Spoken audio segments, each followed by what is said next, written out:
to The Truth. You're in tune to WINN FM 98.9 on your radio dial. It's Wednesday evening. It's exactly 10 minutes past 8 in the studios of WINN FM. I think that clock is wrong. I know it's a little fast, so don't set your watches because of that, because sometimes I know it's a little, but it's after 8. It's a program that is aired on WINN FM every Wednesday night. This is our second night that we are airing the program, The Truth. The Truth is exactly what he said. It's a chance that you would hear exactly what is happening in St. Kitts, and it's not propaganda. It is really the truth. But first, let us listen to their truth, and then you're going to hear our truth. Mr. Speaker, I say good afternoon to you. Mr. Speaker, I feel quite proud to stand today to lend my fullest support to this bill that is before the Honourable House. The truth be told that the Team Unity candidates, those for the PLP, those for the PAM, and those for the CCM, we did far better than we had ever done. And that sends its own message. It says that in the last 5 years, people were satisfied that we had managed the country in an effective way. With all the allegations that have come, with the constant barrage of accusations in the media, it sent a clear signal that people were satisfied with how the country was being managed.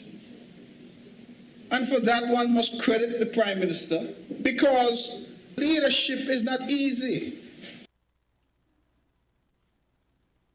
Because we're the smallest country in the hemisphere.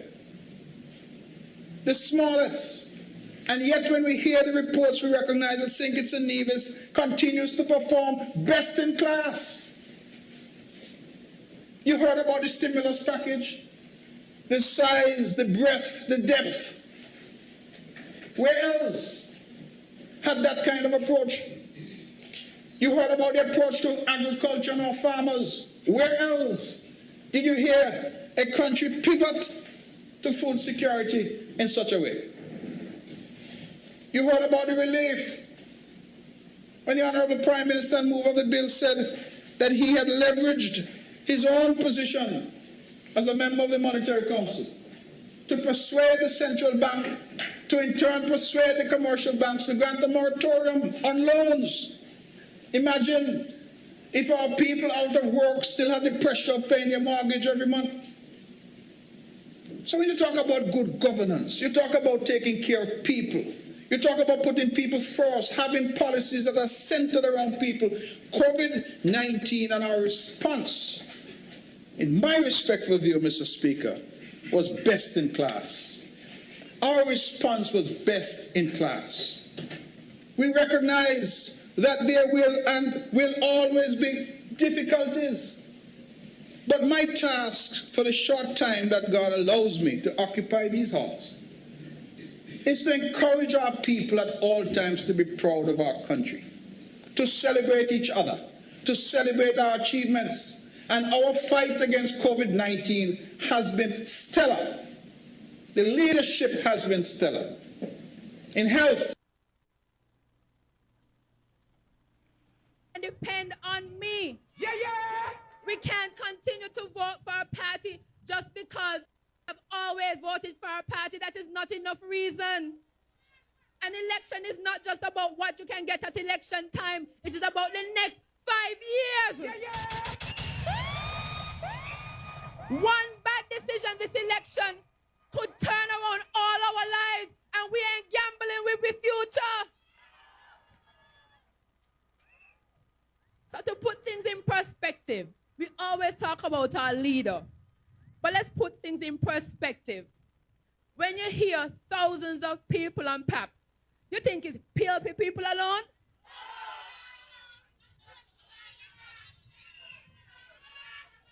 We know once upon a time these villages were like prisons to some of these young men that couldn't leave the block.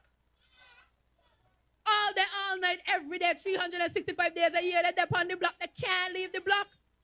You think the peace program protect the sons and daughters of PLP people alone.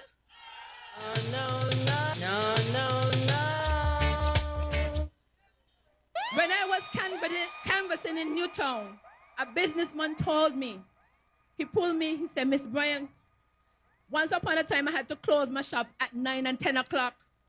I couldn't stay open any longer.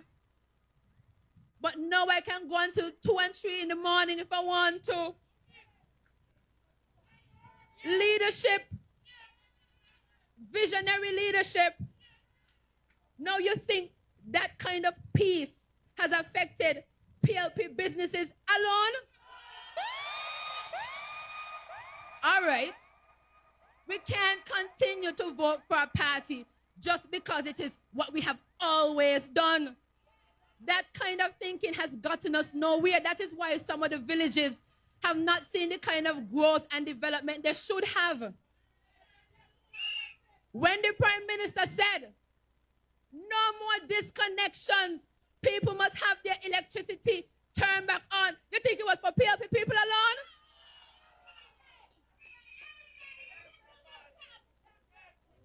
Let me tell you something. I am here to work for everybody. Right now, I need a 72-hour day. The amount of people coming to see me. I am trying my best to see and meet everyone. But you think I'm seeing PLP people alone? Of course not. Because I am here for everybody. PLP is here for everybody. Wow. First clip was the Honorable Mark Brantley. That was in 2021, December of 2021 was the budget speech. See how recent that was. And the second speech was by Jacqueline Bryan last night on the rally for the nomination day rally in constituency number 1. My name is Sandra Quilly Atherton. I'm the host for tonight's Truth. And with me, I have the Honorable Prime Minister, Dr. Timothy Harris. And this is going to be his truth. Dr. Harris, welcome to WINN FM 98.9 and welcome to the Truth. Thank you very much, Sandra, for having me, and thanks to all your listeners and viewers for participating tonight. Well, we are in the season. Yesterday was nomination day. We saw all of the candidates be nominated, so now this is final. This is the real thing. I was much impressed. Taking into consideration that PLP is a new party, and the support of the people was overwhelming. I was very much impressed at the turnout and the people's support. It sends a message. It sends a clear message that people are satisfied with the functioning and of the leadership of the People's Labour Party, because that is what is presented at this time. They have not yet seen, Akila has been your deputy, and people can attest to some of the work that she's doing. Like today, we saw 100 people in the Lagreet area getting the ownership for lands that have been there for how many years, that they now have titles to their lands, and they can become real landowners. They can use these lands as collateral. I don't think people understand the importance of having lands and what it does for you. And they can say, thanks to Akila, thanks to a member of the PLP party for allowing this. We have heard lots more. We have been listening all the time to all of, not promises, but all of the things that your accomplishments and of the things that you're going to do. What is your take on yesterday's, for your new candidates that you have with you? What is your take on their performance yesterday and what actually transpired yesterday? Thank you. Yesterday was a very good day. It's nomination day. It's when we begin the separation. It's when those who propose to want to represent people will go forward and say that they have satisfied all the formal requirements to allow them to go through as candidates of either on their own or of political parties. And yesterday, 8 candidates representing the People's Labour Party took their oaths and signed, indicating their acceptance of the positions as nominees of their parties to move forward. All in all, yesterday was a very good day. I think the entire country turned orange yesterday. From constituency to constituency, we had the energy, the momentum, the drive, and the interest. And I had the opportunity to participate given time constraints. As you know, the period carved out was essentially between 10 and 12 and 2 to 4. So we had a limited time in which to cover 8 constituencies. We were able to organize beforehand for a number of constituencies to join together, and I was able to participate in Bastille. First person to have been nominated was Akila Byron Nisbet. That was a tremendous show of solidarity and support. I want to commend the 2 young ladies who proposed her nomination and who bear witness to history in the making. From there, we went to number 1, where we gave support to Jacqueline Bryan in her nomination, and then we went through the streets of Bastille, eventually up at the community center in McKnight, where the 3rd candidate in Bastille, Mr. Nubian Griot, was formally nominated as a candidate under the banner of the People's Labour Party. I think in the streets of Bastille we dominated as we dominated everywhere. And I want to thank the hundreds, perhaps thousands of people across the various constituencies who came out and gave their fullest endorsement to the People's Labour Party. People have found within the team excitement, interest, zeal, and a group of people grounded in their community and persons who they can trust, persons with track record of performance in their community. Newben is fond of asking, where were they, the other contenders, when our young men were being shot in the streets of Bastille and in Charlestown? Where were they? Until they became involved in politics, a number of them had no interest in what was happening in the country. He, in contrast, was one from the civilian population who came forward in the early years and help us to formulate programs to provide alternatives to the young people from the pathway of crime and revenge on which they had embarked. And so it's a powerful question. Where were they when so many of our young people were being shot at? Where were they when our young people found themselves, as it were, imprisoned on their block, unable to move elsewhere? Where were the people of conscience? And the people of conscience were those like Nubian, were those like those who came from the education sector, from the church, etc., and help us put an initial engagement team together. That was what we call it, to do the necessary outreach, and then to provide a structured program that today has made St. Kitts and Nevis one of the safest places to live in the world, and provide an enlarged freedom for all of us. Because when one is enslaved, all are enslaved. And when our children had to be closeted in our homes because we fear for their lives, all of us became closeted in our homes. Businesses were closed, and you hear that coming clearly from the clip you played from Jacqueline Bryan out of East Bastille, our candidate for East Bastille, when she reflected upon what was being said to her by one businessman, how early he had to close shop because business became endangered beyond a certain period, and a lot of businesses were lost through that.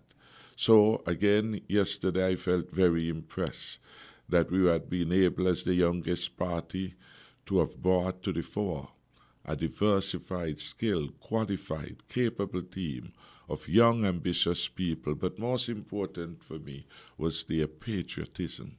These were people who loved their country well enough to take a stand and to say, I want to be part of a team led by Dr. Harris to take the country forward to this secure future. They come with a variety of backgrounds. Jacqueline Bryan come from a traditionally Pam household.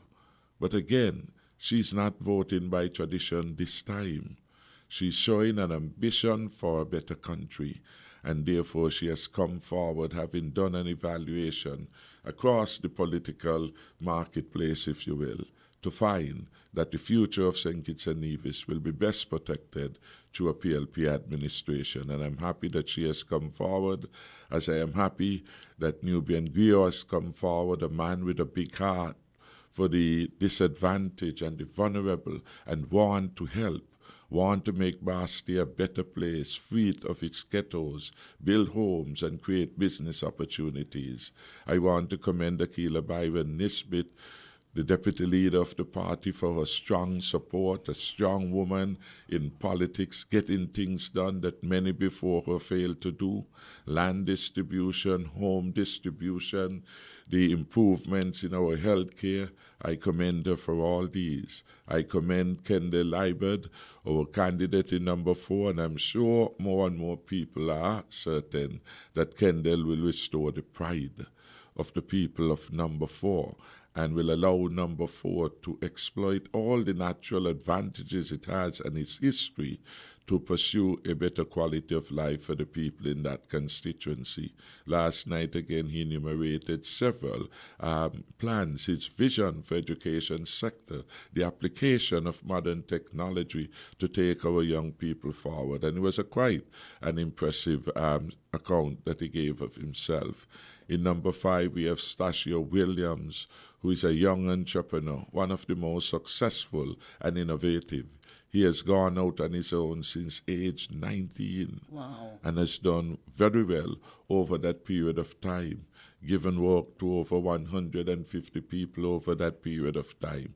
So this is a man who has made a success of his life and can help other young people and help all of us to better understand business intricacies, what it takes to make businesses succeed, and to bring that clearer perspective of business needs to the government, because the government usually run by quote-unquote bureaucrats, some of them not indentured, not practiced in business, and therefore may not have a full knowledge of all the things that make businesses profitable and successful.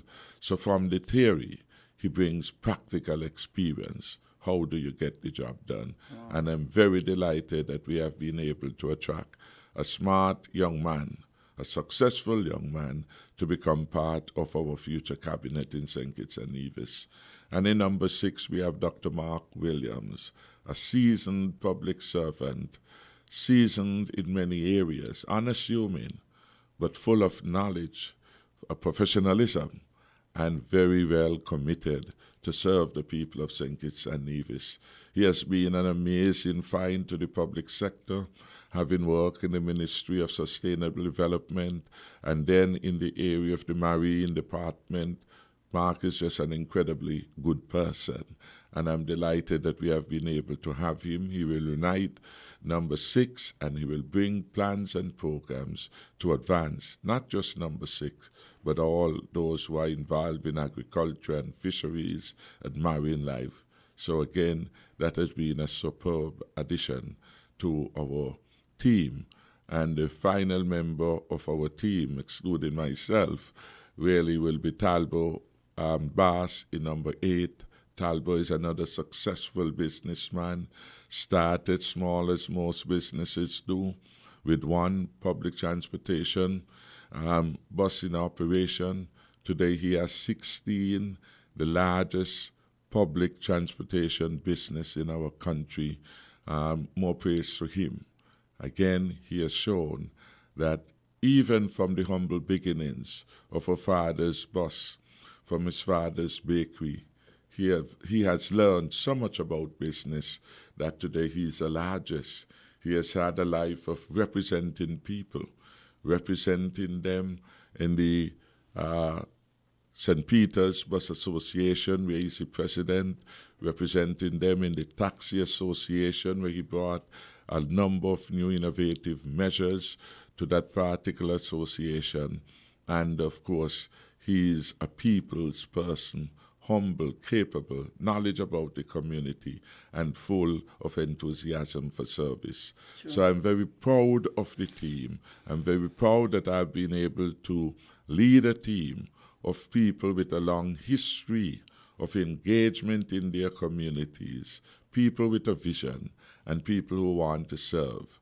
And in this regard, I want to thank my own constituents from Bellevue to Watleys, who over the years stood by me and have given me the fullest support in every election. And I know for 2022, there will be no difference in terms of their love, their support, and loyalty.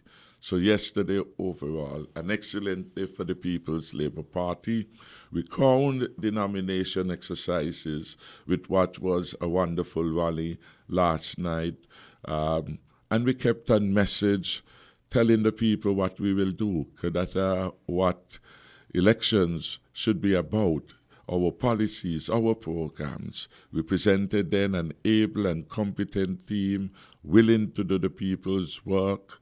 We presented our plans, etc. So when it comes to the team, the policies, the program, and leadership, the People's Labour Party is way ahead of all. You know, people call you Lionheart. I mean, that is one of the things that you're dubbed, one of the characteristics that has been given to you, while others are planning character assassination.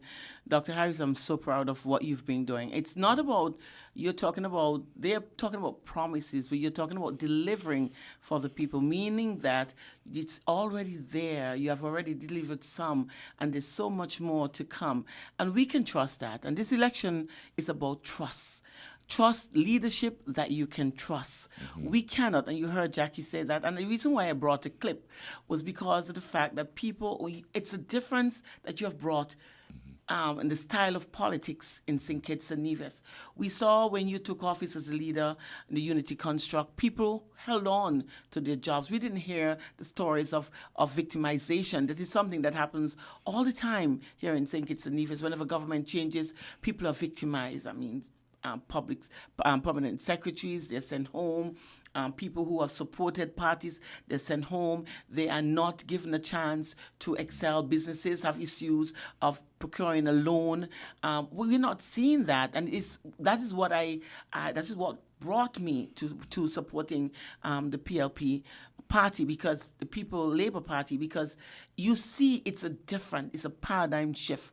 We are looking and we are hearing about all of the promises that can be delivered. Some, for me, it's about the time when people would just think about something and decide that we're going to do it because it sounds good.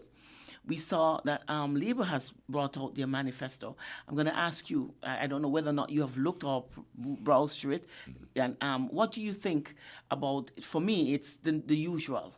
Mm-hmm.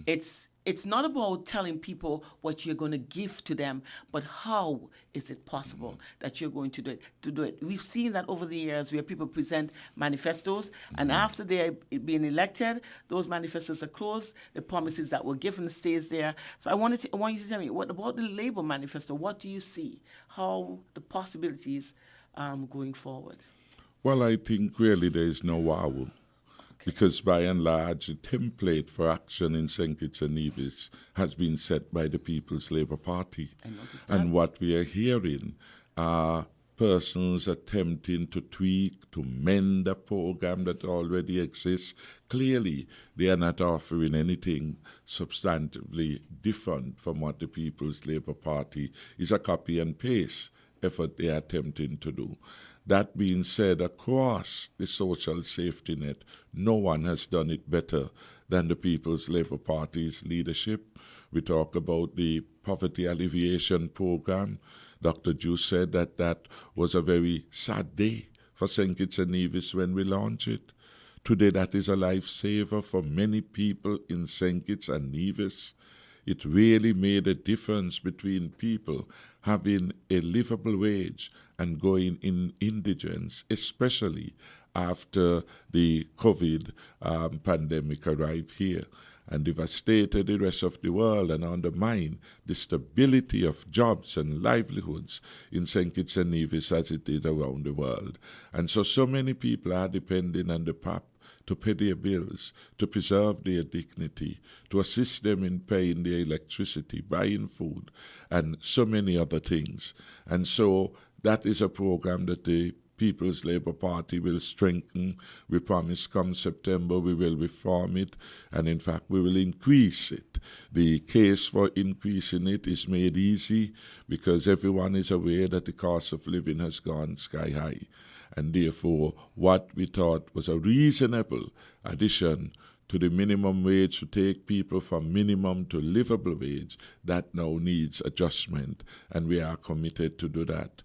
When you look at all the other initiatives that we have introduced and the support we have given to vulnerable groups, the support to families with persons with disabilities, $600 a month, remarkable that a small country like St. Kitts and Nevis could find the social conscience to be able to do, to appreciate the suffering of people and to bring forward solutions across education, across social services and gender affairs. You find a range of social safety net programs there to help the vulnerable, the poor, the needy, and our children. And so I remember one discussion I had with the financial secretary, and she said St. Kitts has the most comprehensive social safety net. So it's hard to improve on what the PLP has done, and therefore it's not surprising that some people want to mend the program, some people want to tweak it. They have no knowledge of it. They have no philosophical grounding on which these programs have been developed and designed. And so to protect the PAP, to protect the peace, to protect even the step workers, persons will have to vote for the People's Labour Party. Come September, hundreds of persons who hitherto were part of the so-called or considered temporary workers become part of the permanent working establishment of the government, enjoying the benefit of all other workers. They will get their health insurance. They will be able to get a letter to go to the bank to get a loan. They'll be able to get a letter which will satisfy the U.S. Embassy that they're part of a permanent working group of people. And so these benefits are there. And the truth is, beyond the promise which others are making, the People's Labour Party has the track record of delivering. That is an important difference. It's not just talk because it is something nice to say. It's not that you change from saying it was a sad day when people are being helped to now saying, you want to do this with it, you want to mend it. Why the change? It's the same program. And it was coming from a place of compassion, compassionate leadership. When we look at the way the economy has grown under the People's Labour Party again, there really is clearly no comparison between the leadership of the country during the last 7 years and the leadership before. On the Douglas, we went to the IMF screaming and begging for $234 million US to pay civil servants to keep the JNF open. So terrible things were. We had the second highest debt in the world. We had become a failed economy. Fiscal policies had basically fallen and in a grave, really. And we had to go begging the IMF to crawl out. And the IMF austerity program came with VAT being introduced at 17%, the highest in the region as an introductory rate at that particular moment in time. It came with an 85% increase in electricity bills. It came with a 500% increase in our water bills.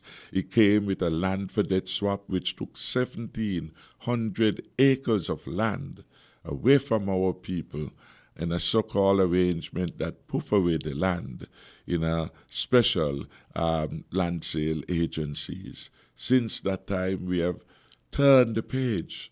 St. Kitts and Nevis is seen as a model country, It's true. responsibly managed. It's true. We went into the pandemic, according to the IMF, with the strongest fiscal buffers of any country, not just in the OECS, but in CARICOM and wider field in the hemisphere.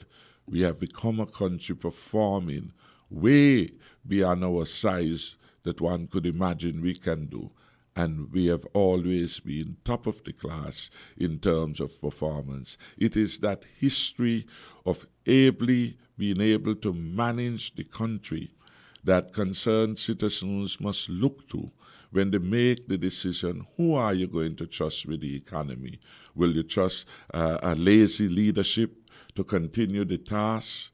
Will you trust a leader that abandoned the job for 91 days to suddenly become serious and ready for action? Would you trust a failed leadership of Douglas that took us into the clutches of the IMF? And the answer must be no. We must move forward to that secure future which only the People's Labour Party promises and can deliver on based on its track record. And that is the truth. It is sad that I can understand what you're saying, and it's a pity that the whole of St. Kitts and Nevis is not listening to this program, having a good understanding of what transpired, where we were, where you took us from, and where you have brought us to. It is sad, and I always say it is sad because there are people who are ill-informed, people who do not really listen to what is really going on, who don't have an understanding of what is going on, and they're the ones who are going to decide the future of our children and of our country. It is sad when you listen to politicians who understand the truth and who knows from whence they had carried us and from where you have brought us to, and they get on platforms and start propagandering information. You listen to the meetings of the St. Kitts Nevis Labour Party. You listen to the meetings of the People's Action Movement. You listen to the meetings of the Concerned Citizen Movement, and you hear. What do you hear? Character assassination. We have long since passed that. We are looking at situations where the world is heading into a recession. We see the proof that more sooner than later. As a matter of fact, we have already seen it happening where prices are rising, food prices are rising, sky high, gas prices over the top. And the question I'm going to ask you, Honorable Prime Minister, I've seen all that you could have given. Kittitians are the most privileged people in this world. Because when we talk about a government, a leader who cares, and every time there's a problem, you find a solution. And your solution is always to ease the hardship of the ordinary people. And when I tell people that PLP, the leadership of PLP cares not just for the ordinary people, everybody, all the people, everybody on the island of St. Kitts and Nevis. It matters not whether you're by birth or your residence here. You care for everybody. A program is set up for everybody. So I'm going to ask you, despite the fact that you would have given us so much, what can you do, taking into consideration that the world is going into a recession? Things are even going to get harder. I've heard of some of the programs that you've put out. You talk about the increase of PAP. We talk about the program that you have for every child that is born, that you're going to have a fund set up for them. You talk about, giving us relief from the hardships of buying books and the discounts that you've been giving. You have already given the businesses that reduce in taxes. What else can you do? Dr. Harris, you're a miracle man. I mean, it's miracle worker you are, is the next thing we have to call you. What else can you do, taking into consideration that it is not going to be an easy road in the future? It's not going to be an easy road in the future, and that is one of the reasons I offered myself a service at this particular moment in time, because it is clear, given an uncertain future, the country will be best served by tested and proven leadership. And my successes over the last 7 years, having faced one of the worst pandemic in living memory, certainly in the last 100 years, put me way ahead of all others in terms of having tested and tried and been able to take the country to safely one of its most perilous period in its history. So too my performance in the aftermath of the hurricanes shortly after we came to office, where for the first time in history, over 3,000 plus persons were able to have had their homes renovated and improved. Wow. as a consequence of the compassion showed. In fact, after the hurricanes, our initial response was a standard one, that we will provide duty-free. Then we thought that was adequate enough. When we did the analysis, we were advised by the Deputy Financial Secretary, listen, people who ought to have been insured were not insured. People were not taking up the duty-free concession in the measure that was required, because even with the duty-free, they would not be able to buy the material.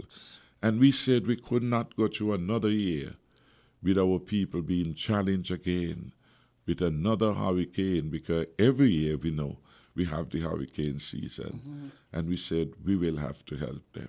Wow. Come what may, we will not allow our country to go through year after year like some countries have done. People living on the tarpaulin. And we started a program of assisting in a phased way persons in getting their homes restored.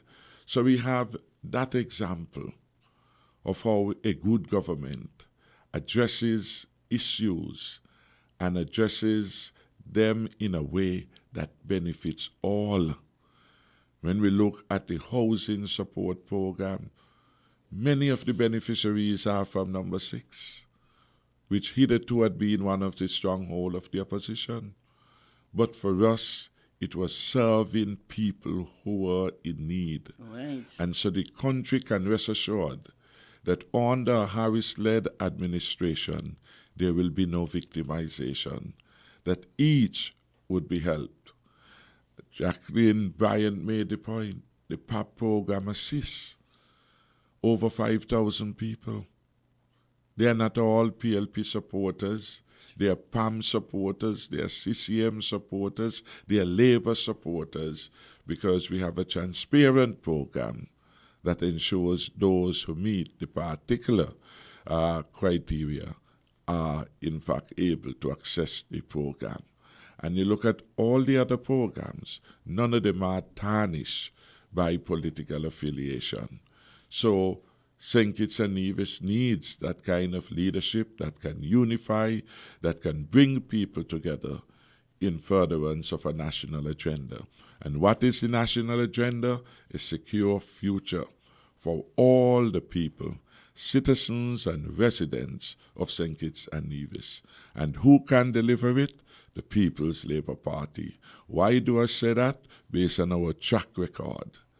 We are asking that we be allowed by all the people, the Labour people, the PAM people, the CCM people, the NRP people, and those who are non-allied, to continue the job of keeping St. Kitts secure, creating more jobs for our young people and not so young people, and thirdly, to keep the economy going. And why do we need to keep the economy going strong?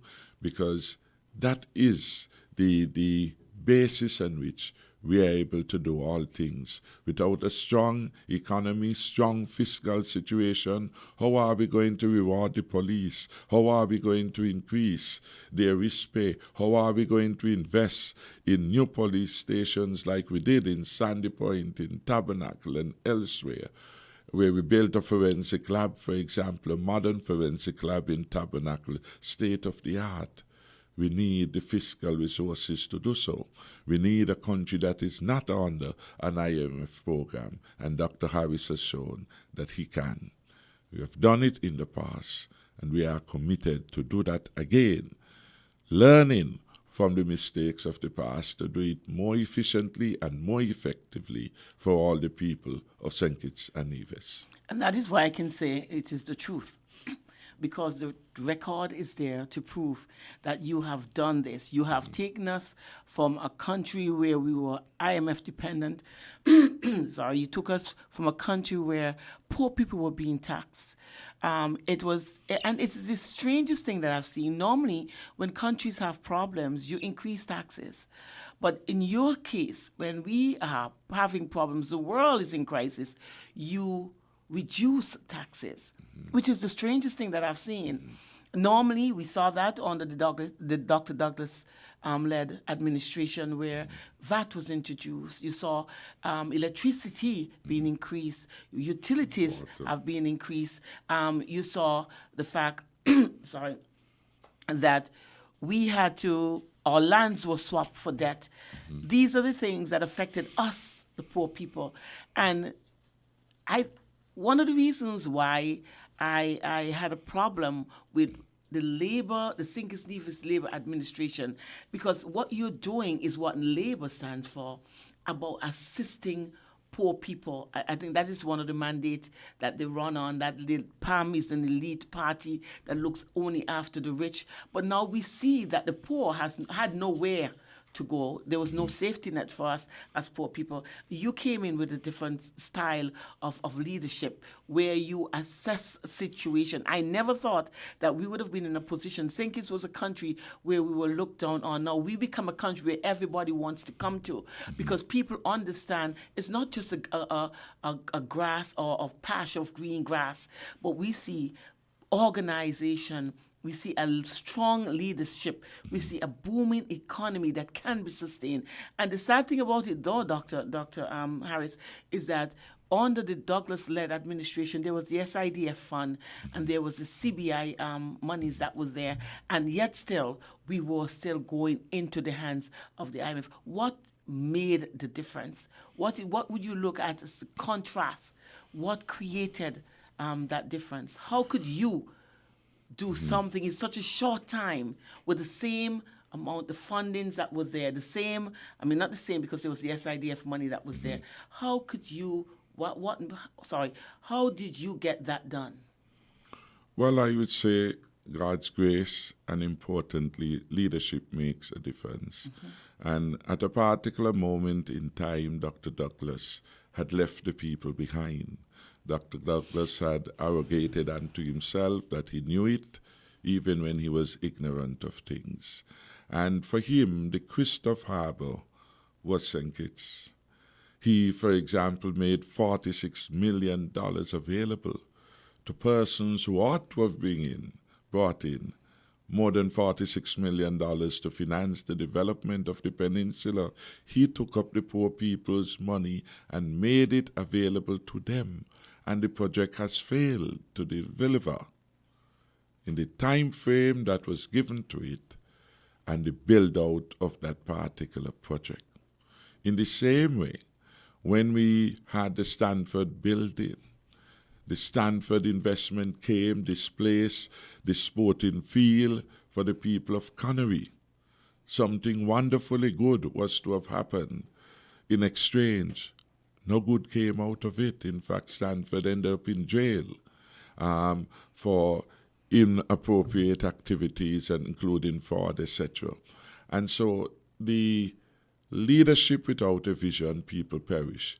And I think it came to that, that leaders have to always remain humble, always rooted with the people, understanding their fears, understanding their dreams, and being always at that particular space when you know how and when to intervene.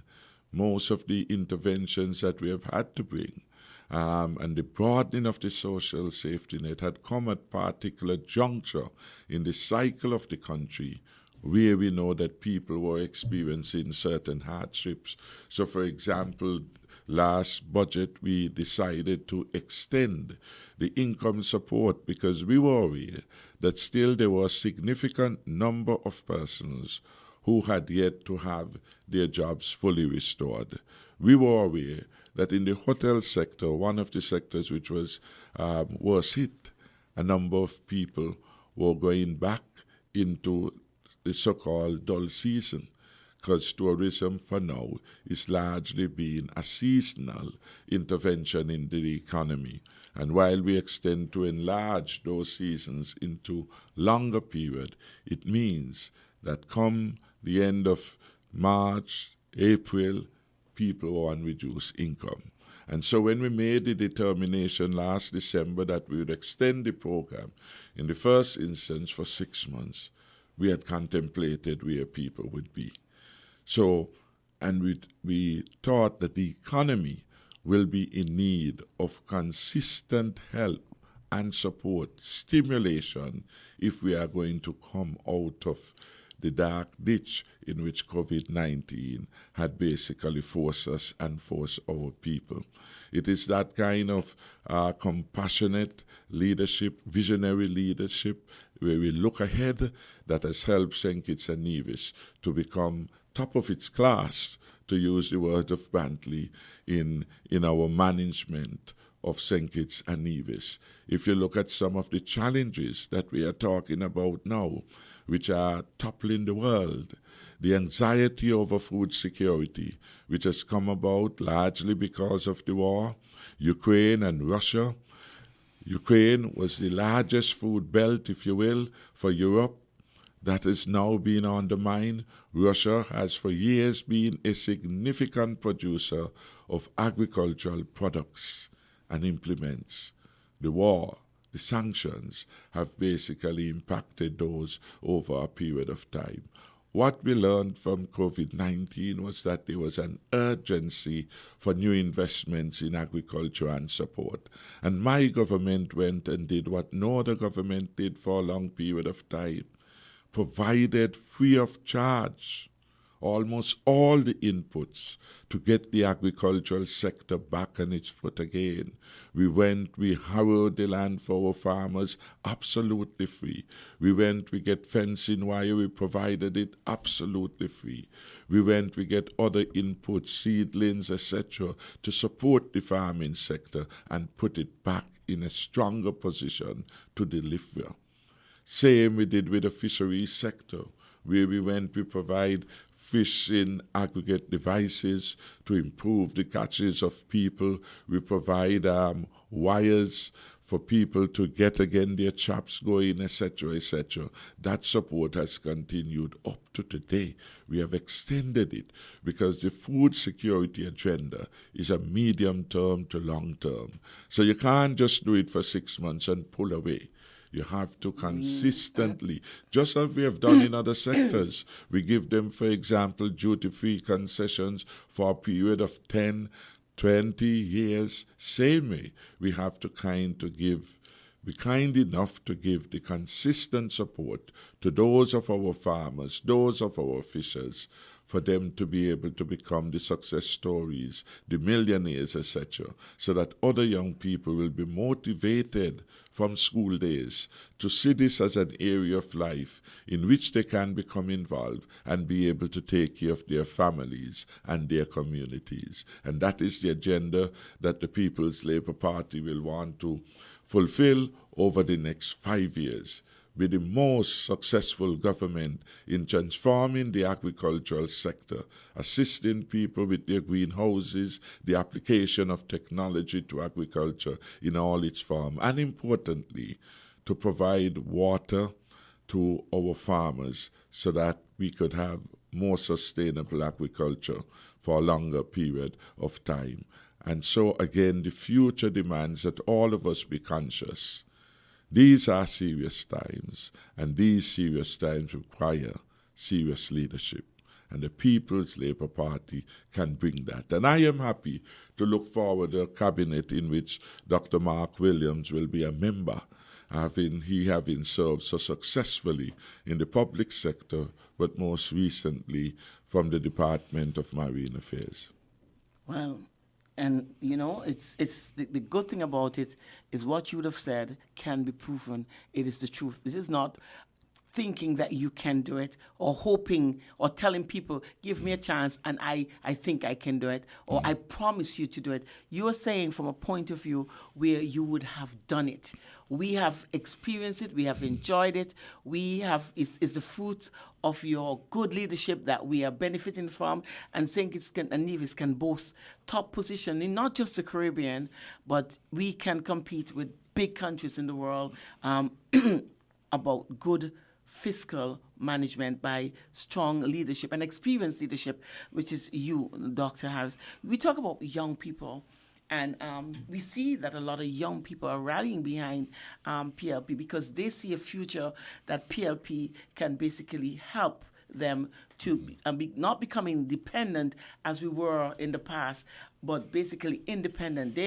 We have the entrepreneurship program that is started at CFBC. There are a lot of young people coming out wanting to be entrepreneurs. 2 young men came to me. One wanted to be an electrician. As a matter of fact, he's a certified electrician. He went to the CFBC college, and the other one is a certified mechanic. And they're thinking about how they can get a loan so that they can start their own business. And there are a lot of young people who are moving in that direction, not wanting to be government dependent, but wanting to be able to stand on their own, create their own businesses, decide on a salary that they want. Because when you speak to them, they say, I want to be able to pay myself. I want to be able to make X amount of money. I don't want to be on a scale where a government decides how much money I can make. But at the end of the day, I want to know how a PLP government would help all of these young people who would have studied to become entrepreneurs. How are you going to assist them in the future? Because that is one of the big things. That's one of the big questions that they're asking. Well, thank you for that. And of course, the young people want to be part of a secure future. That is be part of an environment in which they can realize their dreams, their full potential and aspirations. And largely, they're thinking of an environment in which the opportunities are limitless. Whatever they want to be, they should be able to come. So those who want to become mechanics, they should have an environment that facilitates that. And we are going to invest in the technical and vocational education in the same way in which we have invested over the years in the so-called academics. And so we are building out, even as we speak, a project financed through the CDB, where our schools are being retrofitted, and we are building workspaces to allow people to have the kind of technologies and tools that will assist them to pursue skills enhancement and skills development. That is going to be critical, because as we look around St. Kitts and Nevis, one of the things that is absent is having people certified in terms of professional services and trades in particular. The AC operators, the mechanics, the welders, etc. They are excellent ones, but they are not certified. And in this world, the certification is an attestation as to the quality of service one can provide and the reliance in which one can put on that. And so we are working through these particular programs.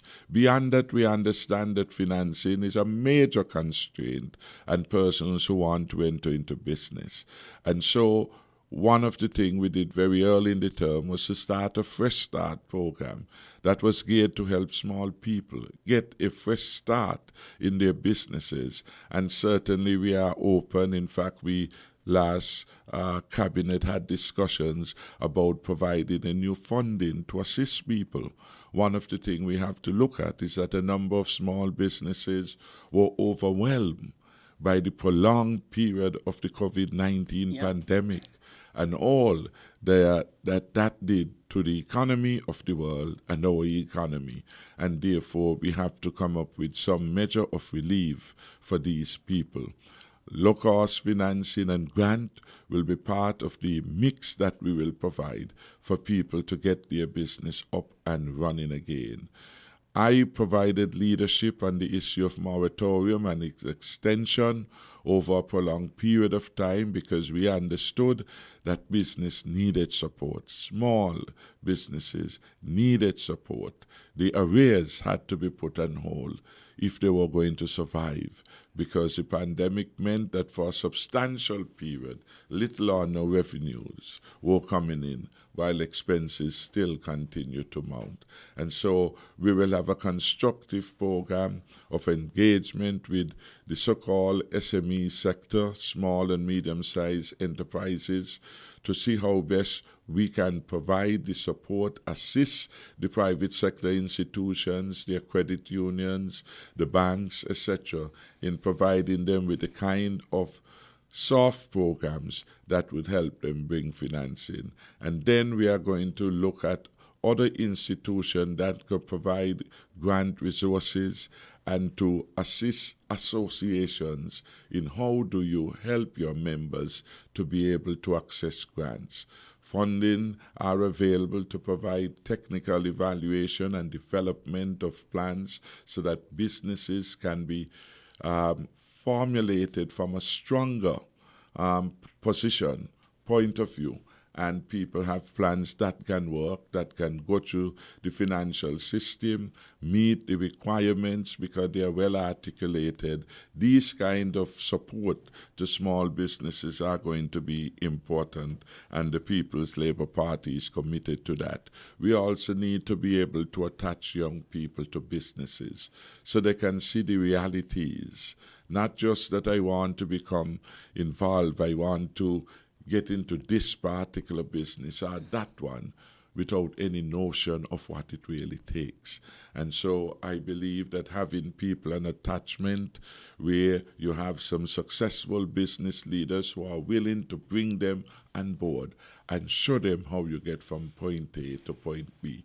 These kinds of experiences would lead to more resilient businesses. Excellent. Excellent. And these are the areas that people are really looking forward to hearing, information that people are looking forward to hearing, because it is a reality for people. It's not everybody who works for government. Government cannot take on the brunt of everybody and having them working for them. People look at the fact that government is giving double salaries and government can get increases. When you work for the private sector, government doesn't have any control over that. Sometimes they would look at the situation and the private sectors would follow. But it's not in all cases where the private sectors would be able to do that. And people have to understand that government does not control the decisions of the private sectors. They decide whether or not they could afford an increase, taking into consideration when you when you look at what is happening around us, what is happening in the world, we look at the fact that you are now operating on the same small salary that you used to operate on before the prices of gas or food prices was hiked. I mean, it takes a good government, a person with who are caring, a leadership that cares for its people to decide on what you did on that 10% increase that you would have given to civil servants. And right after a pandemic, you would have given them a double salary. And that was not a political gimmick because we did not foresee that we were going into an election so early. We were looking for 5 years, but that 5 years was cut short. And so those things that you did was because of genuine love for the people of St. Kitts and Nevis when you decided to give that double salary after the pandemic. And it shows it's people can say what they want. Anybody can get up and go on a platform and say what they're going to do. And but when time comes and they're put to the test, and we can look at people who are now saying and wanting to go back in, look at their previous track record. Labour was there, and we can't say it often enough. We saw where they carried us, and it's the same people under the same leadership. I mean, this guy's leadership that's going to be there. You still have Dr. Denzel Douglas there. I mean, you're talking about Dr. Chu, who's new, who basically have no experience. We are aware of climate changes. We are seeing about the natural disasters that are happening over the world. We need a leadership that we can trust. We have leadership that we can trust. We have leadership that we can depend on. And so the question we're going to ask, why are we going to change this to something, going to directions that, people have never been tested or proven. So these are the things that people want to hear, what you are going to do for us, not just what you're going to do for us, but whether or not what you're saying is sustainable. Because promises can be made when you read the manifestos, when you look at the things that they're saying. Sometimes I wonder, and you ask yourself the question, how is it going to be done? It's not about just writing down. You sit down and have a discussion. What do you think I should write? What do you think the people would like to hear? Let us come up with something that looks good and sound good and see whether or not they're going to buy into it. That is the difference between you and the others. What you're doing and what you said you're going to do, you're going to increase a program that is already there. You're going to increase the amount based on the fact that prices has gone up, inflation is getting higher and higher, and so you recognize people cannot live on that same amount of money that they've lived on before. In other words, we have taught you these things. Exactly. We have seen them at work. They are our creation. and we understand the impact that they have been having on our people, and the impact has been positively good. And we are committed to continue to be of service to the large majority of persons in St. Kitts and Nevis. I want to make one quick point in terms of young people. Not only do we want them to get self-employment opportunities, to be part also of the government sector, but there is the NGO community largely, the Red Crosses and institutions like that also need young, capable leadership. Wow. And we want our young people to see service, leading the Red Cross as an institution, for example, as an important area. The Red Cross is not just for retirees, as some may assume. The Red Cross need a CEO, full-time, and support staff if we are going to be able to access all the opportunities that can come to St. Kitts and Nevis. So we want people to have a broad view. It's not just the government, it's not just going into big business, but there are other service entities. And this government say we will put every graduate to work by helping them find their niche in other institutions, some humanitarian. Our churches, a lot of them could do well with important support, so the pastor has more time to do missionary and other kinds of service, and the administration of the church does not suffer. But one hasn't always have to depend on somebody volunteering a number of hours, but you have full-time dedicated staff. And I think our country will be better, Much better. from this. And so these are new areas which we will look at, which we will try to get our young people, talented as they are, to make themselves available. And if the government needs to assist with paying their stipend for a period of time until these organizations get sufficiently strong, we are prepared to do it, because there is value in sustaining these critical service institutions. Thank you, Mr. Prime Minister. We are going to open the lines. So I know there's some people out there who want to call in and find out from you what you have to offer for them. I don't have all the questions. There's some people who have questions that they would want to. For those of you who want to be in on the program, you can try calling us at 762-0989, 662-0989, or 466-0989. The lines are now open for questions. So if you have any question that you want to ask the Prime Minister, you can call these numbers and you can be a part of the program. Dr. Harris, we have a first caller, so let's take the first call. Caller, you're live on The Truth. Yes, good night, Sanjo. Hi, good night, sir. Good night, the Honorable Prime Minister. Lionheart, you know what you're doing. And you ain't going nowhere, you know you're going on here. Mr. PM, you just outline a few things there going forward. Because you know there's a man threatening the peace. And 3/4 of the peace members, them come from my community.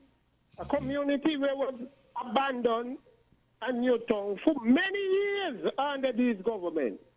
Bradshaw, Vagabond Douglas, we put a young man there trying to get some results from him. He turned it back on us. Mark Wilkins is his friend. We're going down the road no more. We want something new and be fun.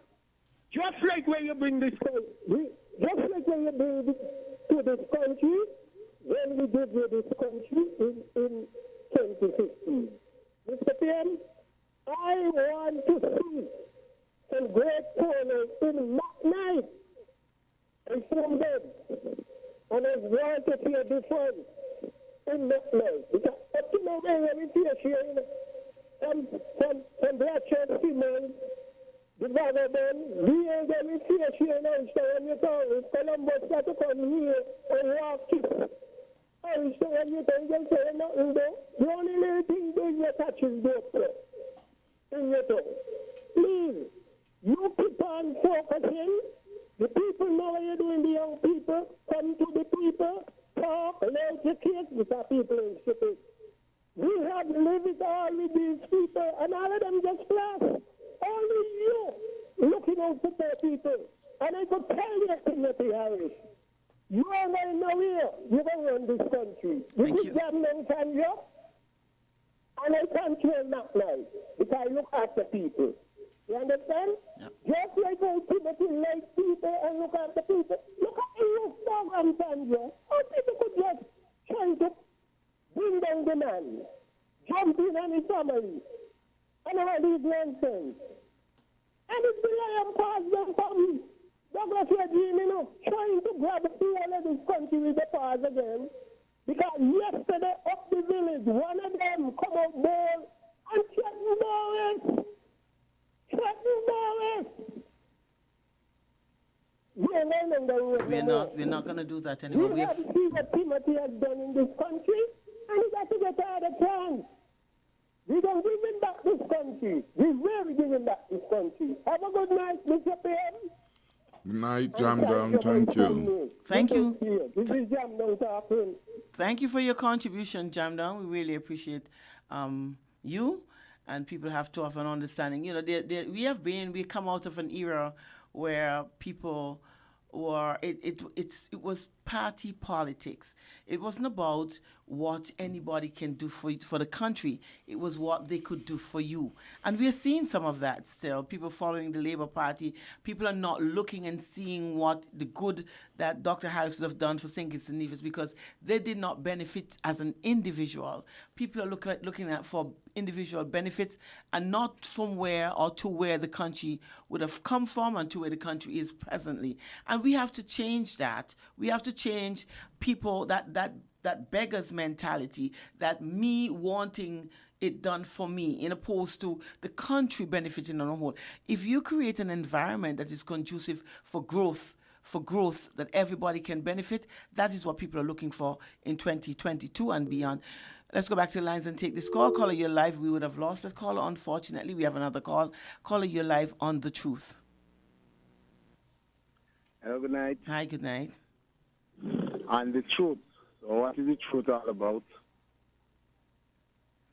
Because, I mean, if we used to talk the truth, I think that Timothy Harris has successfully divided St. Kitts and Nevis. He had a mandate to unite this country as we talk about team unity. But the question is, are St. Kitts and Nevis united today? That's the question I have to ask him. And if you want to talk about the truth, ask the outgoing Prime Minister. Let me put it that way, because I don't think of him as the Prime Minister anymore. We're not gonna have disrespect. We're talking about the truth. We're not gonna have disrespect, though. We're gonna address him as I'm not going to disrespect. I'm talking Thank the you. truth. Okay, go ahead. It's all about the truth. Mm-hmm. The situation with Sean Richards, what we stand with loyalty. How could anybody actually believe anything that Timothy Harris will say to them? Because if he don't come to people and say he never wanted 3 term, but why you running now? If he didn't want 3 term, why are you running now? Because he didn't get 2. He didn't get a second term, so he wants to complete his second term. That is one of the things. Yes, he wants to complete the second term. Listen to me. A term is a term. A term is 5 years. He had the opportunity to complete the term with the team that people elected. And the others denied him. To complete the term. And the others denied him of that. Opportunity. Let's talk the truth. Let's talk the truth. Okay? He had the opportunity to complete 5 years. The people that you're talking about denied him, and they gave him 2 years, 1.5 years in the second term. So he's here to complete his second term. So when you're talking, make sure you have your facts right, and so that you can speak the truth and not propaganda, sir. Appreciate your call. Next caller, we have another call online. Let's take this call. Caller, you're live on The Truth.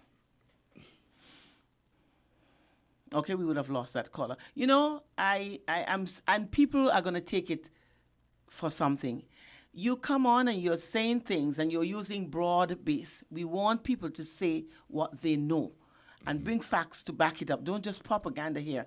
Let's go back to the phone lines and take a call. Caller, you're live on The Truth. Good night. Hi, good night. Just want to acknowledge the Prime Minister of the Federation and just want to speak the truth. And the truth is, the Prime Minister continues to deliver for the people. A matter of fact, someone drew it to my attention that during his years under the St. Kitts Nevis Labour Party, when he was the Ministry of Finance, St. Kitts and Nevis did extremely well. That's the truth. And the truth must be told. He now came over to Team Unity from PLP, and he continued to manage the finance of the country. That's the truth. The truth is important. Yep. And the facts are there. Because you have said it, and he have said it. When we was down, when everyone was crying out, when crime was on a rampage, the truth is leadership matters, and the Prime Minister, Dr. Timothy Harris, got it under control. That's the truth. Who are you going to lead you in the next 5 years? The truth is the man with the handle, the man who have good leadership skills, the man who can manage finance. And that's the Finance truth. is very important. And the thing about it, if you cannot understand finance, if you cannot deal with finance, handling a country, it's not a party now. You're speaking about a country. The truth is, Timothy Harris have the track record of handling during the pandemic when other countries failed to give significant increase. Timothy Harris done that. That's the truth. Is the truth. And the truth must be told. People are speaking a lot of things, and I don't want people to get sidetracked. You understand? The truth is he can and will continue to take care of St. Kitts. That's the truth. Mr. PM, continue to deliver for the people. You have improved the housing in St. Kitts and Nevis. Is that the truth? You remember those small little houses that was built before compared to what you have built now? Isn't that the truth? Look at the land distribution that have increased. Isn't that the truth? It's true. We are speaking truth. The track record is there about the truth. Thank you very much for taking my call. Thank you for your And Bucky has got it over now. Thank you for your contribution. Truth has to be backed up by facts. And we have seen that. Not people who are going to say broadly that you would have divided. How? People would have made the decision that they wanted more and more than that they were supposed to get at that time. People wanted position that could have only happened over a period of time. And that is the truth. Let's go back to the phone line and take another call. Caller, you're live on The Truth. Hello, good night. Hi, good night. Okay, I would like the Minister of Finance to tell the whole of St. Kitts how much money he take out of the Providence Fund money.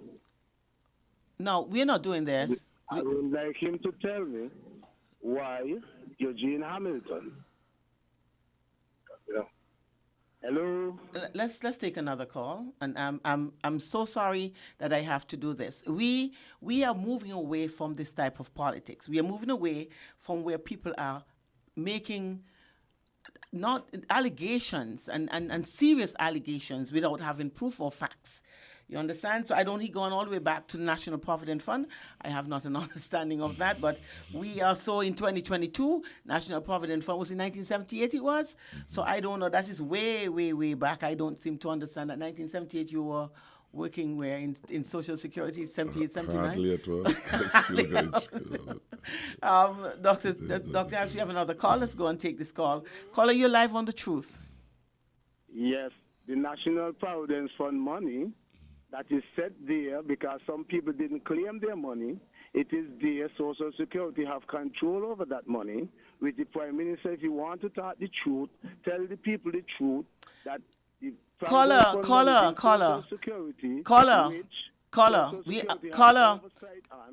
if you're going to call in because you want to make these silly allegations without grounds, I mean, you're asking questions that you yourself cannot substantiate. So let us know. We want to know where the country is going to go. We talk about the hardships that are before us, and we want to find out from all of the people who are contesting what they're going to do and how they're going to get it done, and that is what the Prime Minister is here to talk about. I'm not going to have that discussion because if that is the truth and you know it's a fact, the Prime Minister should not be here then. If people have the information, they should take it to where it's supposed to go so that that can be addressed. We have another caller. Let's go to the phone lines and take this call. We are not having disruptors tonight. We want people who genuinely want to ask good questions. Caller, you're live on The Truth. Yes, good night, Mr. Atherton. Good night.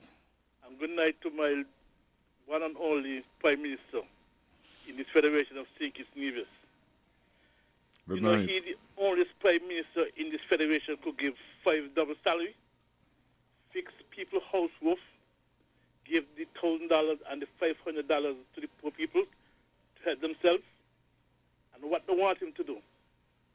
How many times under the Honorable Dr. Denzel Douglas, money was taken out of Social Security when the same Mr. Hyde was in the same Caller, administration? and I'm not going to allow it from others. No, I know. Yeah, I know so it's not don't do even that. But I want the caller to know. Yeah. Who just call in. Money was taken out of Social Security underneath the Dr. Denzel government. Leadership we're talking about. The But leadership, I Dr. can't Harris prove was no that. problem with that. Yeah, I can't prove that. You can't prove that. I'm not going to allow. I could prove it because one of those guys died. One of those guys who was involved in the Social Security died. And I know I don't fact, but I want to say this. There are 3 ministers in this country here which I had respect for, which is Kennedy Alphonse Simmons, the Honorable Sam Kondo, and the Honorable Doyle Askafan. I am ashamed of their behavior. Furthermore, the Honorable Prime Minister, first Prime Minister, which to become national hero, should never be involved into the dirty politics from PAM. And also Mr. Sam Kondo, who was a Deputy Prime Minister and became an ambassador, should never get themselves caught up in this kind of politics. Try and speak the correct thing and not garbage. Why are they trying to bring on Dr. Harris for doing a decent job? He learned from underneath Dr. Denzel Douglas, who I have respect for. He learned from underneath him, and he's not doing nothing. Even though the outside world have Dr. Harris to be a minister of finance, have to know what he's doing, because he took it from Sir Robert Llewellyn Blatter when he went up into the Federation. And Dr. Harris is know what he's doing, and this country should be ungrateful to turn the back on Dr. Timothy Harris. You all have a pleasant good night. Thank you for your contribution. Really appreciate it. And Dr. Harris, we're going to take some time away from the phone and so that you could address some of the questions that people would have asked. Well, thanks. And I think you make the point that some people are blinded by their own political attachment. Clearly, the team unity government, as we know it, was brought into public disarray by the conduct of PAM and CCM. The first time people in St. Kitts and Nevis knew there were difficulties were when they were articulated so publicly and disrespectfully at the PAM convention. It's true. Aided and abetted by Dr. Simmons and others. So the blame is not here. And the efforts basically to dislodge me were persons' vanities. There were people who had become overly zealous about becoming the Prime Minister, had perhaps made the job look too easy. Yep. That without preparing themselves, they thought that they could do a job. And the entire country knows neither of the contenders are fit for purpose to become Prime Minister of St. Kitts and Nevis. True. That is open knowledge in St. Kitts and Nevis. The caller should have also accepted that it is they who brought a motion of no confidence in the government of which they were a part, misled themselves into believing that they could blackmail me into resigning a position, forgetting that they had committed. And all of them went through the last election indicating their support for my excellent leadership. It was the best they have had, the best relationship between St. Kitts and Nevis. Every one of them said within 24 hours of the elections, the worst of man ambitions came to the fore. and they begin to scheme to dislodge the leader of the Team Unity movement who took them successfully into election.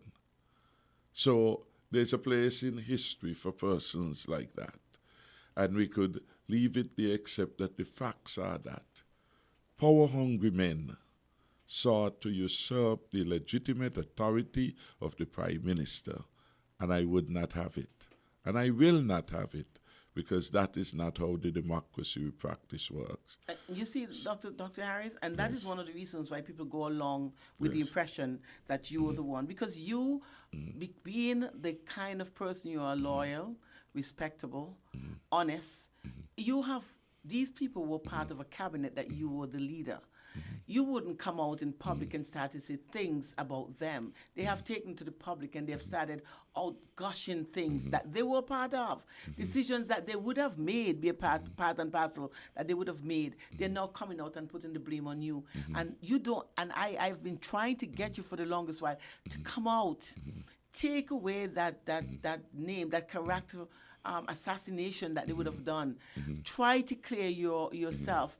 And I like the fact that you're above that. It's not even necessary. Well, at times, truth, someone said, needs no alibi.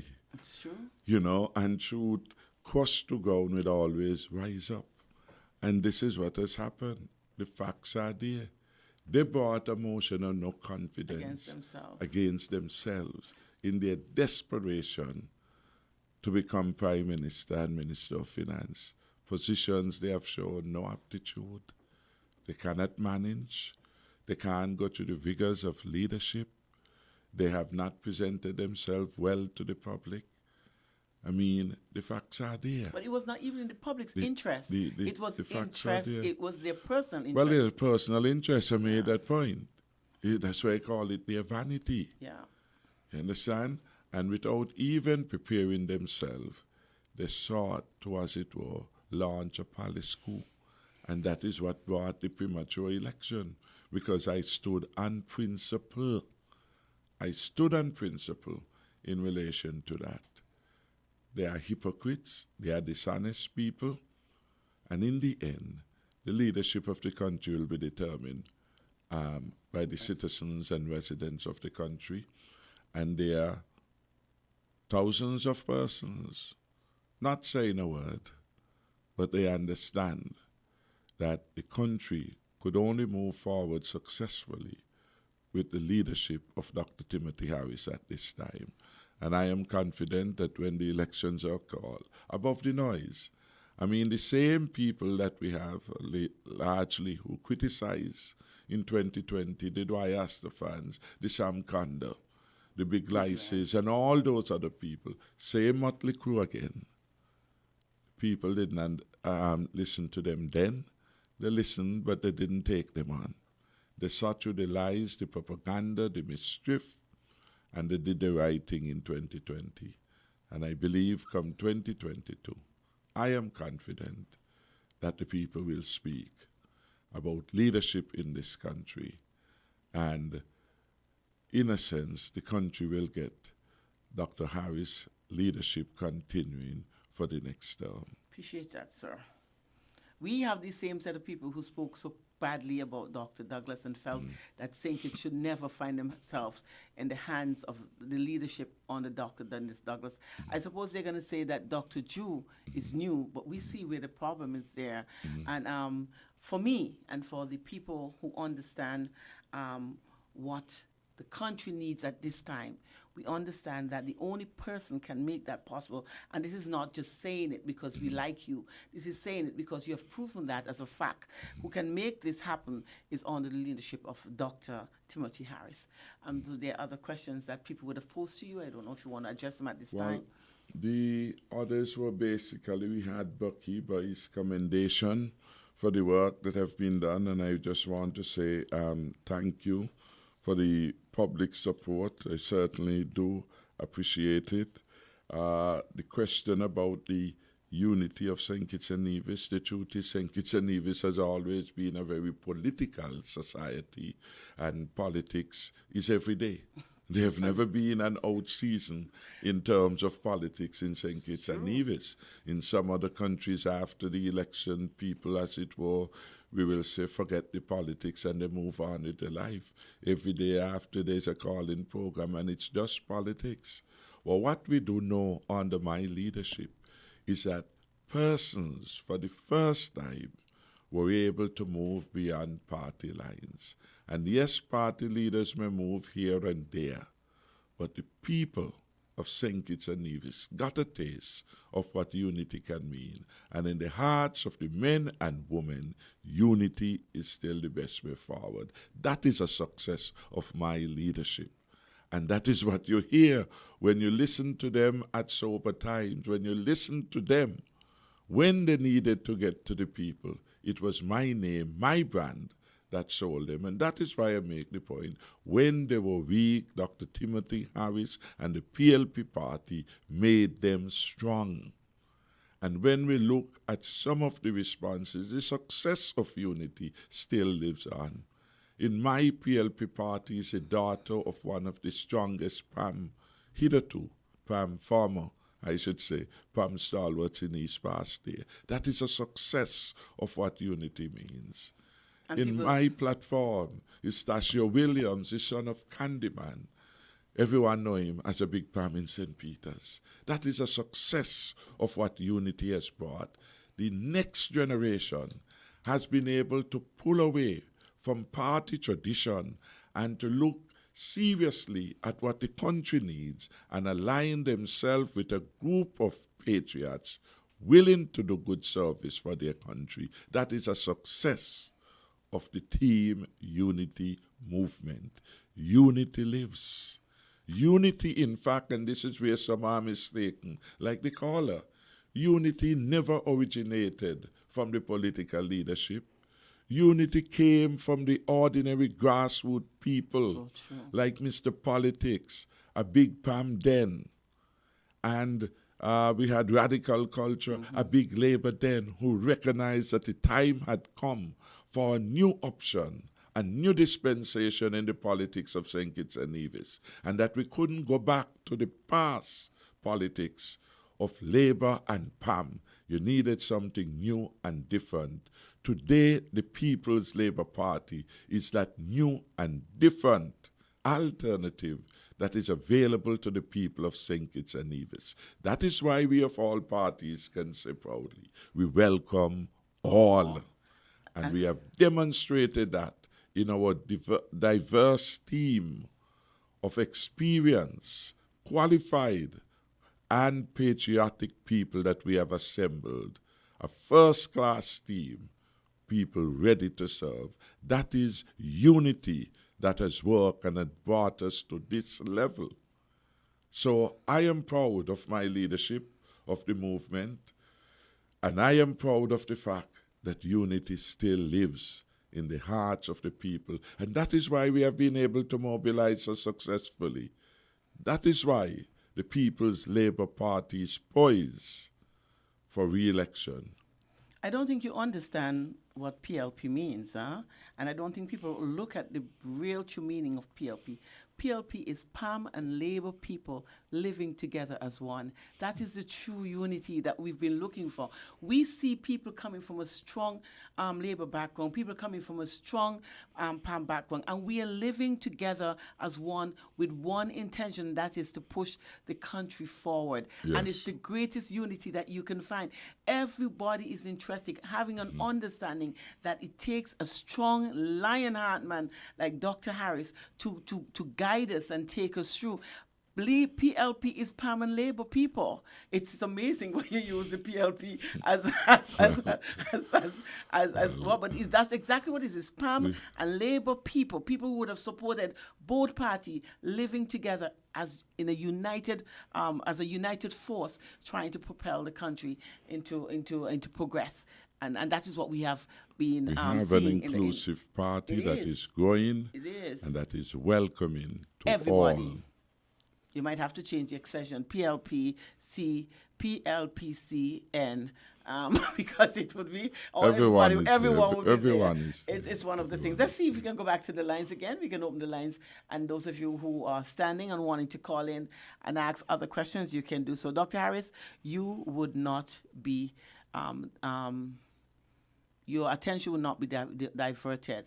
People are trying to come up with all sorts of propaganda. I've seen letters to me that I have no clue. Or well, I hope it's not the Sandra they're talking about. But you see the propaganda machine is at work. Why do people have to use propaganda in order to get into office? The truth must be told. So are you afraid that when you tell the truth, people would not come to you? Why do you have to drum up all of these truths, destroying, assassinating people's character, destroying people's life because of the fact that you are so hungry for power? This is the politics that we would have left behind us. We thought when we had Unity Construct and we had the PAM, Labour, everybody working together, we would have found that as a family, you wouldn't want that kind of destruction anymore. But we are seeing it coming out again, because that, for me, is the characteristics of the St. Kitts Nevis Labour Party, where people, because you can't support who you want to support, when you decided that I'm not going to look along party lines anymore, I'm going to look for a government that can take us forward, a government who are not just promising, but delivering, people have a serious problem with that. Well, what we have is an odd combination of men who are aggrieved, bitter, and they have a vendetta. And they have joined forces. So PAM and Labour, all week, and CCM have come together because none of them on their own can win the elections. And they have resorted to the most dirty of politics with a view to destroy those who they fear, who they believe stand in their way. It's true. And much of what you have seen and spoken about will continue. They will create and manufacture letterheads and put things out there and so on in the public domain, all with a view to generate ill will, division, and divisiveness in the country. That is the brand of the opposition now. Strange bedfellows have come together. PAM is very weak. And PAM engaged in secret meetings with his nemesis, Dr. Douglas. Can you imagine that? You couldn't get lower because they need power desperately. Same with the CCM. They lack values that could inspire the country, and that is why they shall be denied the opportunity to lead St. Kitts. You can't lead the country from a heart of bitterness and vengeance, and that is what we are seeing. When you listen to Dwyer Astafan, it's a vengeful heart. Dwyer has always been about vendettas, settling them. Sam Kanda, less said the better. No values there. And you will have around them a group of persons who are driving that. That is the politics that the country has rejected. And that is why many times I don't get involved in it, because I recognize the country rejected that in 2015. I remember at one audience, I was on WINN, and a question was asked about the nasty approach of Dr. Denzel Douglas to the politics. And I said, Dr. Douglas, you have won. Take the trophy. You have won, You have won the dirty politics, because I'm not competing for that. So I gladly give you the crown. Today I say to them again, you have won. I am not competing for that. I am competing for a better standard for St. Kitts and Nevis, where truth will be told, because the facts stand independent of each of us. We're entitled to our views, but not the facts. The facts stand. So when we begin to say what we have done, facts, not what we would like to see. Exactly. The facts we are speaking about, and based on our track record, we are saying we are best team to be able to take St. Kitts and Nevis forward. And because we have a higher agenda of responsibility, we are not going to engage in the mudslinging, because the people's agenda becomes more important. So we talk about housing, we talk about distribution of lands, we talk about setting up an education fund so that parents who want to see their children have a better quality of life than they have and recognize education as a great mobilizer will not have to worry. Where will I get $100,000+ of dollars to be able to see my child to university? The government will formulate a fund for every child born, the Harris-led administration, and invest that fund so that over time, when the child reaches 18, 19, 20, 21, and is ready to take the plunge in tertiary level education and other endeavors, there's a fund in which that person can draw. That is progress. That is securing the future for every child born in St. Kitts and Nevis. Those are the issues about which we are spending time thinking through. When we make a determination that all those former employees of the government who were denied their pension by the Denzil Douglas administration, we will, come September, make them pensionable. We are giving them the safe and secure future. And that is exactly what we're supposed to be thinking about. And that is the obligation and responsibility of a government. These are leadership that people want to be able to depend on when you can come up with ideas and solutions to our problems. And that is why our country is so healthy. That is why people are trying to come to St. Kitts, because our economy is second to none.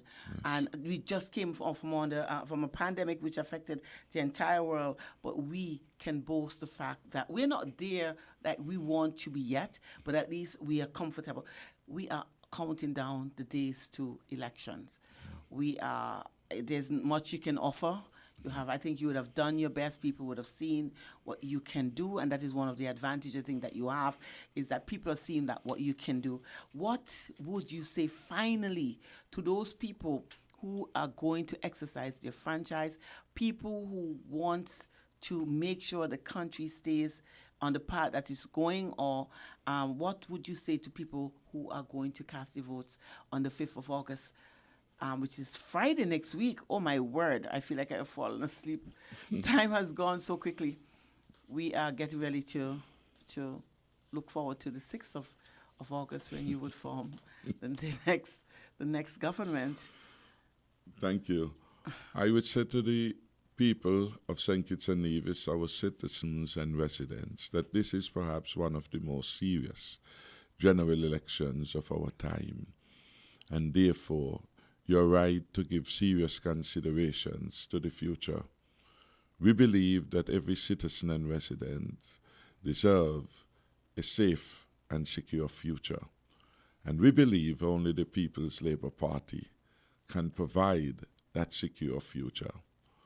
What is a secure future? A future in which every boy and girl who are desirous of realizing their legitimate dreams and aspirations can have them fulfilled in a safe environment. What has been our track record in safety? We have delivered from an all-time high where we were the murder capital of the world. We have made the streets of St. Kitts and Nevis safe again. We have saved many fathers, many children from having to go through life without a father and without a mother because the bullets have no name.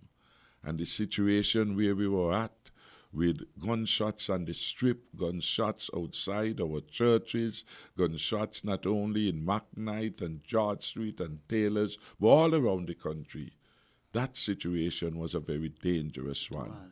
We give thanks to God that over the last 7 years, through our investment in the police, in the defense force, and the entire security apparatus, we have been able to make St. Kitts and Nevis one of the safest places to be. The safe future must be one in which there are jobs for our people.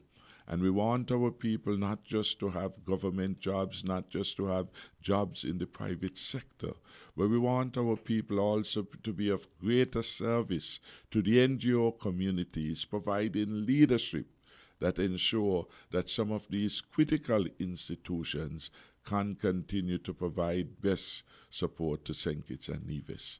We want a future in which our farmers and our fisher folks are doing well, our tradesmen are doing well, and we want a St. Kitts and Nevis in which education, that prize gift, no one is left behind, and that is why we have come up with that fund that will assist our young people in pursuing tertiary level education, and we will be supportive of business endeavors because we want people to get involved to become entrepreneurs and to provide the full range of services that St. Kitts and Nevis needs.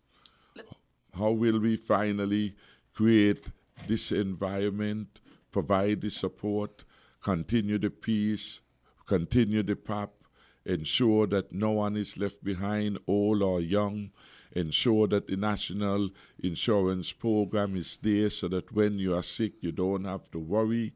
Your insurance coverage will take care of all of these for every citizen and resident in our country by building the strong economy.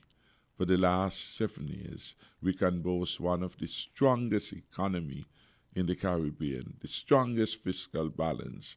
Over the last 7 years, we were able to put the largest number of persons to work in St. Kitts and Nevis. We will do it when we implement our plans for the broadening of the tourism sector and hospitality sectors, when we build out our plan for alternative energy, and already we have started. That is why it is easier for us to continue. We have started work in terms of a solar farm project, one of the largest in the Caribbean region. We have already signed contracts with Be It Limited for the build-out to drilling of our water program, and we already engage in significant discussions. In fact, we already have an agreement with the government of the UAE to build the first desalination plant here, and we are at advanced stage with respect to a private sector party, so that the water problems that we have been at pains to experience, that those will be no more. These will be legacy achievement of the People's Labour Party administration. And we could go on and on. The manufacturing sector, the new industries that we brought, movie making and so on, to St. Kitts and Nevis, those will be built out more and provide interesting jobs for our young people, our creatives. You see the young people and all their talent come to the fore. Yeah. In music, in entertainment, industries, etc., etc. And we want to build on that. And we want to powerfully enable our people to the build-out of our ICT sector. So the future, though challenging, will be a bright one if we continue with the People's Labour Party under the able leadership of Dr. Timothy Harris. I invite everyone to give consideration to each of the 8 candidates on the slate of the People's Labour Party, because we shall provide that secure future for you and your families. The plans that we have outlined so far is an indication of where the country can move. And the experiences and successes over the last 7 years is a good testimony to the fact that we can, because we have a track record, we have the experience, and we have the ability to do it for our people. You see, we don't want to find ourselves in a situation like that of Nevis. We saw geothermal was on its way to becoming one of that good source of energy under the NRP government. Mm-hmm. We saw CCM going in, and then we no longer hear about the geothermal solution to the problems that we were having for where electricity was concerned. Mm-hmm. The effectiveness of geothermal now would not take the same effect that it would have had then if it was really expounded or pushed, and we could have accomplished that. We don't want to see the same thing happening here, where all of these ideas, all of these plans, all of these programs that you would have put in place, then you have another government that comes in who doesn't have the same interest in the people. These programs would fall on the wayside. We sit down and we see how helpful we would have made our own assessment and recognize it's programs like these that the country needs at this time.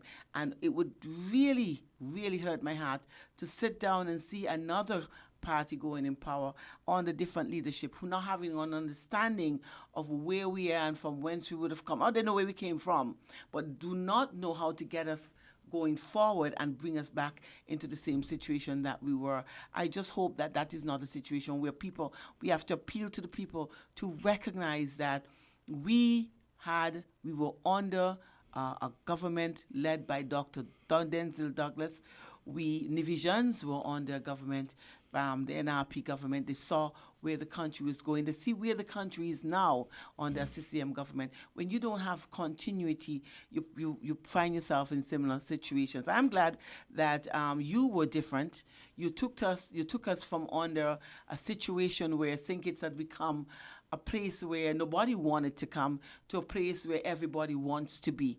And we just can't risk that and go back to a situation like that. And so people who are not listening to programs like these, but are listening to the propaganda on the public platform, where there's absolutely no substance. People are assassinating people's character, propaganding all of the lies, saying things that people want to hear. And I see that people are so gullible that they're taking these lies and making it their truth, their reality. We don't want St. Kitts to go back there. We don't want leadership that is going to take us back there. We don't want people who do not have an understanding of what the struggles of poor people, and because that they themselves are rich and only want to enrich themselves more, we are going to be left behind. Dr. Harris, I am begging you on behalf of the people of St. Kitts and Nevis, people who want to see us go forward, whatever you can do. We have to mobilize, we have to get the information out so people can understand where PLP, a government led by Dr. Harris, would take St. Kitts and Nevis. I don't think you can give us any more. You have said all that you would have had to say. It's for us as Kittitians and Nevisians to do the right things on August 5th. Thank you, and I'm confident that the vast majority of people in St. Kitts and Nevis will do the right thing. And the right thing will be to choose the People's Labour Party, give us a strong mandate by returning all 8 candidates so that we will have a stable government, so that those who are believing in the politics of vendetta, who would destroy the fabric of the government at their convenience, they will not allow to put the country through a premature election again. We need strong, decisive leadership, and the People's Labour Party is committed to providing that kind of decisive leadership to the people of St. Kitts and Nevis, and to govern with love in our hearts for all of our fellow citizens and residents. We are a party that is growing and expanding. We have room for all. And so I invite the PAM, those who traditionally were PAM, to come work with us. Come be part of our growing organization, where together we can make St. Kitts and Nevis better. I appeal to those who were part of the Douglas administration, the Douglas team, to come to something better. Help us create something genuinely far superior that unifies our country even more. The People's Labour Party welcomes all, and you will find a welcoming, safe environment that allows you to fulfill your dreams and aspirations. There is no victimization, and there is no looking back to the past that has already gone. Only the future of St. Kitts and Nevis we can secure, and you can secure that when you vote in number 1 for Jacqueline Bryan as the next MP for East Bastille. You can secure that future when you vote in number 2 for Nubian Griot as the new representative for Central Bastille. You can secure that better future when in St. Christopher 3, West Bastille, you return Akila Byron Nisbet as your champion representative.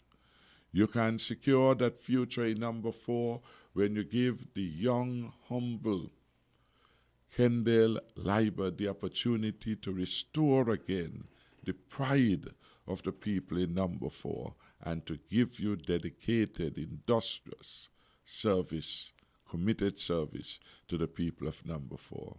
And in number 5, I'm asking you to give full support to a young entrepreneur who has created jobs, who understand business, who can make a contribution to our young people in making a success of their lives. I invite you to vote for Stasio Williams.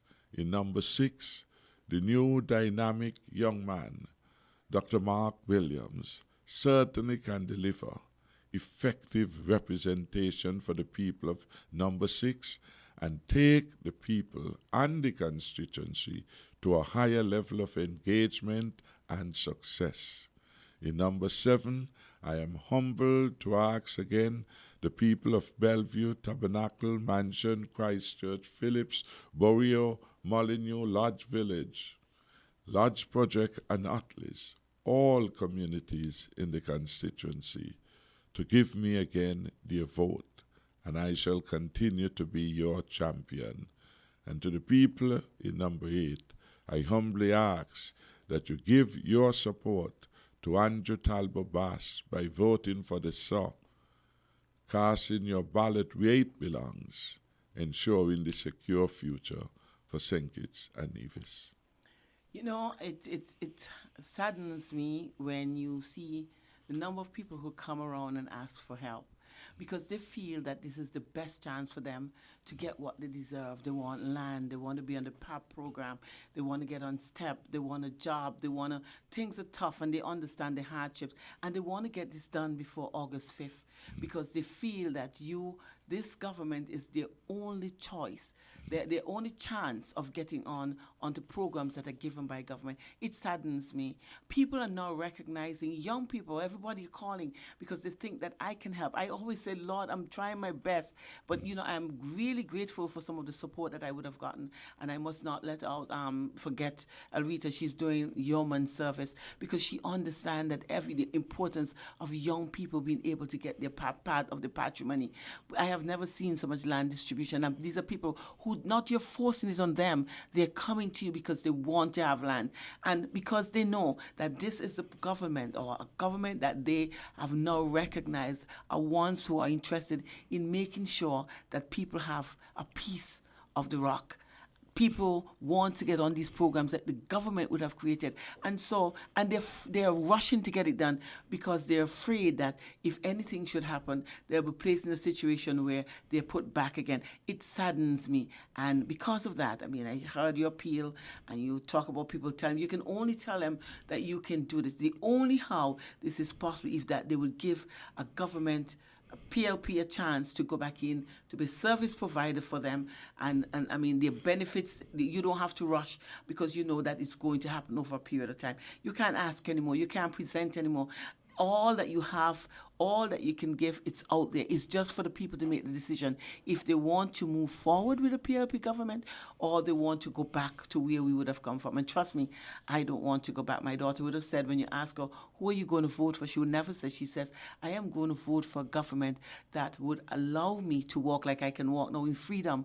Our streets are free and she's a young girl, a government who's going to provide interim services where people can find jobs. Maybe it's not permanent, temporary jobs until they can make up their mind of something that they want to do. These are the things that people have to have an understanding of what a government led by you would offer to the people of St. Kitts and Nevis. It's a chance of a lifetime. If you don't take it, it's up to you. But later on, it's sad because when you look at what your options are, the alternatives are, these are people who are looking for power. People who feel like prime ministership is just for them another part of their bucket list. Yeah.